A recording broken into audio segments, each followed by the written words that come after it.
I should probably warm up, but YOLO, you live and you learn. Nah, there ain't no warm up for me. Oh, on the ground, in a range. Oh, I should have warmed up. Day 24, 30 of trying to teach my mom one new knee exercise so that she can get better knees. Now today we have hanged power cleans. You can do this either if you want to go single arm or if you want to go double arm, doesn't bother me. You can figure out which way you want to go. So the power clean is basically when you have a weight, you're going to be in a range squat position, which means you're at 45 degrees. That knee is bent at 45 degrees. It's not a full squat, so you're not down here, you're just somewhere around here. Now, as you pick up the weight is going to stay close to your torso, and basically you are going to pull up at the same time, thrust up with the hips. You're like, bow, flicking it up to your shoulders, and then after that, you're gonna drop into a squat. So what it's gonna look like in full motion without weights, and drop it into a squat. Or if you want to pull up and drop, and just recover from this position. I mean, ideally, your dumbbells don't have this massive spike coming out of it, but the single arm is going to be hands on your hips, hanging from this position. You are going to thrust up, sink that weight onto your shoulders, and you stand back up. So coming up, hang in, thrust up, sink it onto your shoulders, and coming back up. That hurts like hell on my shoulders. And here we go with bilateral arms.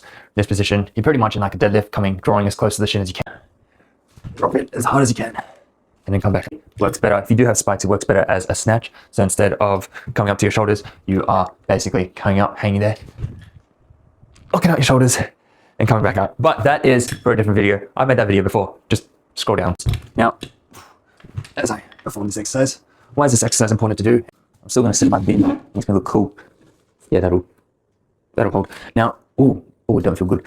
So the reason why I want to do that exercise is because as we're pulling up from an inner range position, that inner range position is everything we want to do, everything we want to practice when it comes to stressing out that VMO. It comes back to the very first thing that we started on. VMOs make your knees stronger. VMOs track your patella in a way that's not going to give you any knee pain. And when we land, when we're jumping up into that power clean position, dropping down into our squat position, we're still practicing a very safe hip hinge pattern as we're landing, which means every time we land, or if you're landing in sport, or if you're taking off in a different direction, cutting, whatever it is, that's still predominantly a hip hinge pattern. It doesn't have to be super heavy. We are just wanting to drop in, stamp your feet onto the ground, sink into a deep squat, and then just slowly come back up. So that's hanged power cleans with dumbbells, 3 out of 10, anything between 5 to 20 kilograms to maybe 40 kilograms if you want.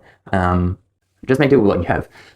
Make rehab convenient for you. So whatever weights you have around, hang power clean with that.